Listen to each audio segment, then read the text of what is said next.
Is on the line. He's got a couple of things on his mind. Good morning, Paul. Good morning, Darrell. How are you this morning? Good. Last time I saw you, we were karaokeing up in Mount Pearl. We were indeed, my friend, and it was a great time, and we raised some good money for charity. And thank you very much for participating again this year.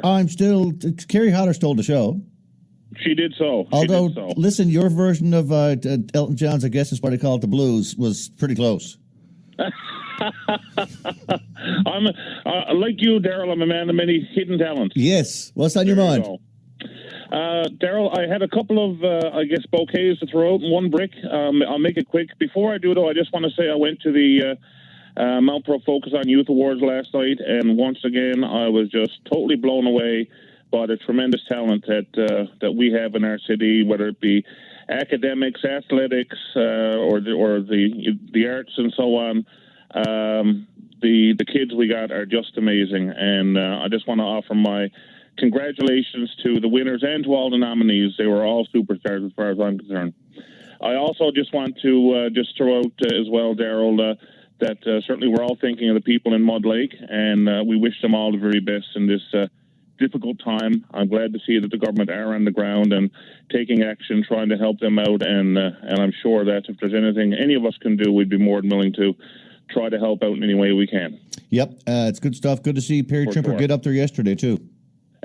Absolutely, and I'll give Perry credit. One of the criticisms I've had in the past, when we've had situations that have occurred over the years, is where you would have a serious situation, and the leadership was nowhere to be found until maybe 2 or 3 days later. And in this case, Perry was on that plane. He was up there. He was on the ground, and hats off to him for doing what he should be doing as their member and as a minister of the Crown, and good on him for doing it. And I hope those people get the help they need. Yeah, it's a time where everything is up in the air for these people, and you can have that little bit of consolation that there's someone thinking about them.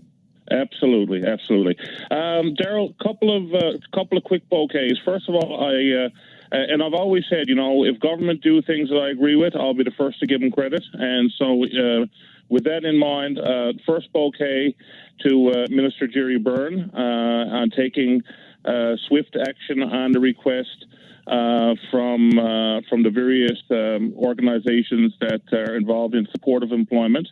And, they've had an issue now over the last few years where the job coaches' wages are so low that they're unable to obtain or retain job coaches. And, of course, that's for supportive employment programs, so persons with intellectual disabilities to be able to go out into the workforce and contribute. And these would be the people who would be on the job site supporting them. And like I said, there was an issue with the wages in terms of retaining people, and that was just recently addressed. And so I thank Minister Byrne for doing that and adding support to a very, very important program for sure in our society, and one that we should all be supporting. The second bouquet goes to Minister Parsons on the drug rehabilitation court. We have a very serious drug problem in our province, and anything that we can do to try to, I guess, knock that problem down one piece at a time, we need to do it. There's certainly more that can be done and needs to be done, but this is definitely a step in the right direction, and I applaud the minister for taking the initiative, getting that federal funding, and setting up this drug rehabilitation court. I also just want to make mention, Darrell, that yesterday in the House of Assembly, MHA Kevin Parsons brought in a private member's motion on the fishery, that we would all work together to come up with, I guess, a united front to present to the federal government around fisheries management and so on. It was supported by all parties and the non-party, myself, and I'm glad that happened. Certainly the fishery is very, very important to the people of Newfoundland and Labrador. It's important that, on this issue, well, it should be on all issues, but particularly in critical issues like this, that we park our partisan stripes, if we have any, to one side, and we all work together. And that's what I saw happen in the House yesterday. I hope now that as a follow-up to that discussion and that vote, that we actually see some sort of a committee now come together to present a united front to Ottawa on the fisheries. But hats off to everybody in the House yesterday for doing that. They've already done that, though. Like, there was an all-party committee struck, and I know Kevin was on that committee where they did release a report that was sent to Ottawa a couple of months ago, wasn't it? No, that was on the shrimp, the LIFO issue. Right. That they formed an all-party committee on LIFO, and it works. And that was fantastic. They did it. They lobbied Ottawa, and they got the changes that they needed. So it worked, just like when all parties came together on mental health. I think that's a very positive thing. So here's an opportunity once again with our fishery, in crisis yet again, and a serious issue. And I think we all need to work together on it. I'm very glad to see it happen. I support it 100%. The final thing, Darrell, I wanted to say in terms of the brick, and actually I'm not going to throw a brick because I like Minister Al Hawkins. He's a good guy. So I'll throw a pillow. We'll pretend we're having a virtual pillow fight. How's that, instead of a brick? Paul, I feel like I'm in a flashback and I'm talking to you like a year or two ago, because you are throwing out bouquets to a lot of red shirts this morning. Well, you know what, Darrell, one of the things I've decided, particularly now, I'm not part of any party. I speak for myself. You're a party of one. That's okay. That's fine. But I speak for myself. I speak for my constituents. And what I have committed is that if I have a concern with an issue or something that negatively impacts my constituents or the people of Newfoundland and Labrador, the government is going to hear from me. But if government does the right thing, then I'll be the first to pat them on the back for it. And that's the approach I'm taking. I will continue to take.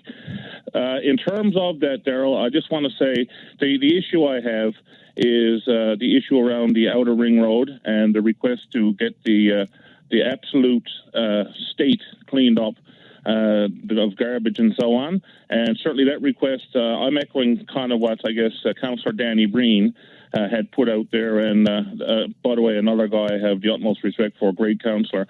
But anyway, he put it out there, and I want to just echo his remarks that the Outer Ring Road is in an absolute state with garbage and so on.